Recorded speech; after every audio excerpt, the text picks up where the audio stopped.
In terms of the blog, it was really slow during the first 3 years. I think during those first 3 years, I maybe made a couple $100 every year. And it was only after year 3, I think I did 5 figures in a year. But after that, the earnings were exponential. And so I've been doing this since 2009, and I slogged away at it for so long. But I'm happy to say that last year, I finally broke the 7-figure mark. And I was able to quit my job too. So both my wife and I, we get to hang out and take care of the kids together. I didn't want to use this slide, but Jennifer said you need to use numbers and that I should put my face on Dr. Evil with me. Yeah, so got a lot of tips out of your talk. All right, so I just want to talk a little bit about making money with a blog. How many of you guys out there have a website where you create content? I'm going to assume everybody, right? Okay, and so during those, I've been doing this for quite a while now, and the 3 main ways to make money with the blog are through advertising, affiliate revenue, selling your own products or services. Okay, and my evolution of my blog started out with advertising, which was just simply putting on some AdSense on all of your blog articles, to affiliate marketing where you're promoting other people's products, finally to your own products. And advertising for me, and I don't know if this is true for all of you guys, but advertising revenue per page has been like steadily going down over the years. And in order to make a significant amount of money advertising, you have to have a lot of traffic. So in order to scale a content-based business, I don't think advertising is the best way to go anymore. It's a great way to get started, but if you look at my blog, I made 2 cents per visitor off of advertising. Now affiliate marketing is the next place up, where you can make a cut of the sale for anything that you refer. And I remember during year 3, that's where the bulk of my revenues came. And I remember I had these 2 affiliates where they were generating me 6 figures per year, just on these 2 affiliates. But then one day, they just contacted me out of the blue and they said, hey Steve, we're not doing an affiliate program anymore. And so all of a sudden, I lost 6 figures, just like that, of what I thought was steady income. And so that's like one of the big disadvantages of affiliate revenue. Companies who are just starting out, they need you guys, right, to build their businesses and get customers. But once a company becomes more mature, they need you less, and they might reduce their affiliate program or take it away altogether. And today, affiliate marketing, I get about 11 cents per visitor, which is about 5x what I get for advertising. But I no longer focus all my efforts on affiliate revenue. Sure, it's really easy and it's hands-off, but you're not in control, which bugged me. And it still sticks with me today when I lost all that revenue. Which brings me to products and services, which is going to be the focus of my talk today. As you can see here, I make about 43 cents per visitor, which is 4 times affiliate marketing and over 20x what I make for advertising. So what I encourage you guys to do is consider creating your own product. So the main product that I sell on my blog is a class called Create a Profitable Online Store. And what this course teaches you is how to start an e-commerce store and sell physical products online. It's what my wife and I did to make that first $100,000 in profit so that she could quit. And I think, how long have I been running this now? Maybe 4 or 5 years, and it's generated well over $2 million in that span. And you guys are probably thinking that creating your own online course is pretty intimidating. Just quick show of hands, how many of you guys have your own course or product that you're already selling? Okay, so it looks like maybe 25% of you guys out there. It's really intimidating. And I remember when I first started blogging and I had an audience and people were asking me for this course, I didn't want to do it because it's a huge undertaking. I know Paula has been working on hers diligently for quite a while now. It's a lot of work. So what I ended up doing is I told my readers, and at first I sent out a survey, and I said, what do you guys want to learn from me? And I got these survey results, and then I said, hey, I'm going to put out this class. I don't have any content whatsoever right now, but if you're willing to take a chance on me, I will put out content consistently on a regular basis and create this course for you on the fly. And in the span of like 30 minutes, 35 people signed up at $300, and I made 10 grand just like that. And at that point, even though I did not want to do a course per se, I kind of had to do a course, right? Because people were paying me all this money to do it. And so that's kind of how it got started. And I've been adding content to this class consistently for the past 5 or 6 years. And I've raised the price from $300 to $1,300.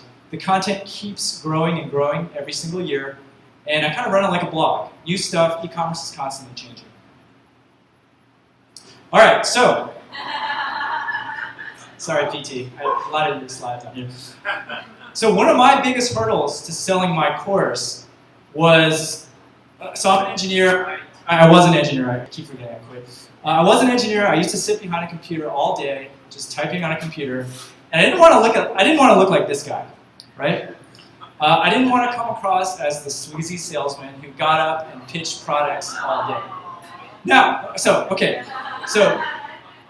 I know how many of you guys are going to buy PT's Men of FinCon calendar, right? All of us, right? Okay. So we're not buying the calendar because of PT's hot button, right? We are buying it because we love this guy and the community that he's built.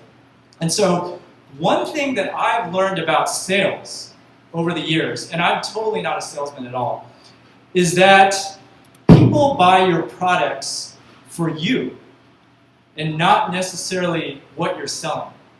Like, I teach a class on e-commerce, but there's like dozens of people who teach similar classes. But people sign up for my class because of me and my personality. So, the main way I get people to sign up for my class is through email. Now, Sam already left, but he uses email to, oh, he's still there. Sweet. Okay, so I use email as well. And you really need to be collecting emails. I'm sure, hopefully all of you guys are collecting emails. And the way I do it is I do it through email autoresponder series. And my current series is 30 emails long. And the way I structure it, and I've changed this over the years, but for the first 10 emails, it's a straight tutorial that teaches them the basics on how to start an e-commerce store. Before, that was my sequence, and I just ended it at that point. But once I discovered that it was my personality that sold my classes, I added an additional 20 emails of a lot of storytelling, a lot of testimonials, a lot of random stories actually that just kind of reflect my personality and what I'm all about. And by just bringing the reader back over and over and over again and get them on your bus, get them to like you, eventually they will buy. So it's kind of like how I got my wife. You just kind of keep pressing on until you wear her down, until she has no more resistance left, and then she's forced to marry you. So I want to talk about 2 stories that actually convert really well on this email autoresponder sequence. And the first story I have to tell is about my experience learning how to swim. Now, when I was little, I hated the water. And my parents wanted me to learn how to swim because it's an important skill to have. But I absolutely did not want to do it, so what they did is they sent me to a swim camp. Actually, it was a sports camp which had swimming, which was like half the component of it. And every day, the instructor would come, and I would just kind of play off in the shallow end and avoid him.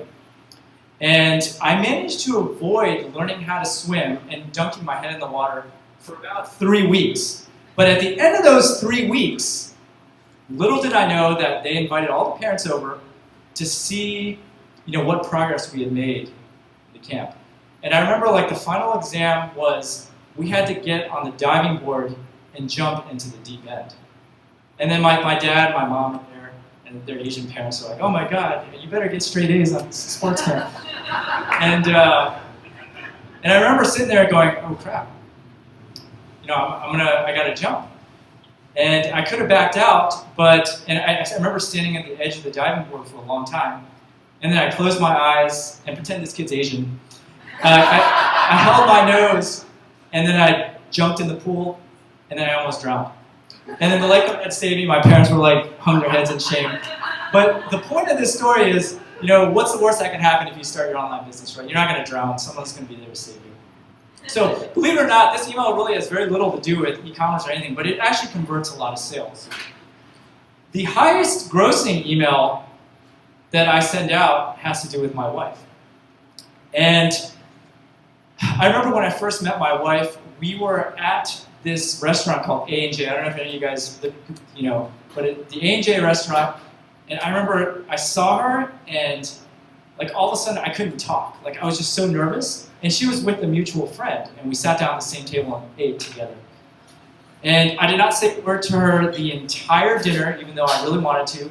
We ended up going on like this group movie trip, and I didn't talk to her at all. And then that night ended, and I didn't talk to her at all, and I didn't get her email or her number or anything.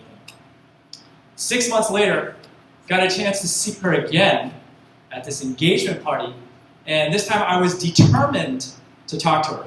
So I ended up talking to her for about 45 minutes, but for some strange reason, I was too chicken to get her number or her email, and so once again, after that engagement party, where we really connected, we had a great conversation. I didn't get the digits or anything. And then I remember like just not being able to sleep at night for maybe 2 or 3 weeks, and then finally I said, screw it. And so I contacted a mutual friend, I got her number, I asked her out, and then the rest is history. But here's the kicker. She actually had 2, she says 5, but I think it's really only 2, blind dates lined up like the following week. And so if I had waited any longer, who knows what would happen. I might not have met my wife, and I might not have the 2 kids that I have today. And so I tell that story to convince people to take the leap and sign up now, because you could be missing out, and the sooner you start, the sooner you reap the rewards. Okay, so those are the stories I reflect in my emails, and that's how I kind of reach the masses. The second thing I do for core sales is I run webinars every month. And if you guys aren't, how many of you guys run webinars? Anyone here? Okay, so less. It looks like maybe 5%. Webinars are by far the best way to get people engaged with you, where you can actually tell stories. Imagine me telling these stories live instead of through email. I mean, you guys are getting it live. What am I talking about right now? But it's a lot more effective. It's a lot more effective than through an email, right? And by giving a webinar at the end giving a soft pitch for whatever you're selling, it converts like gangbusters. So the first webinar I ever did, I made $60,000 in 90 minutes of work. And so now I run these webinars just once a month, and I actually hate doing these. I like speaking, but I don't like doing webinars because I don't get like the facial expressions. But now whenever I do this once a month, I make anywhere from $35,000 to $70,000 a month. And between the email and the webinars, that's how I make the bulk of the revenue for my blog. So I'm really cheap. As you can see here, like this webcam is propped up on this CD case. And so it's a cheap webcam. The mic, I'm a podcaster, so I have actually a nice mic. But all I use is YouTube Live and Chatline. It's free, essentially.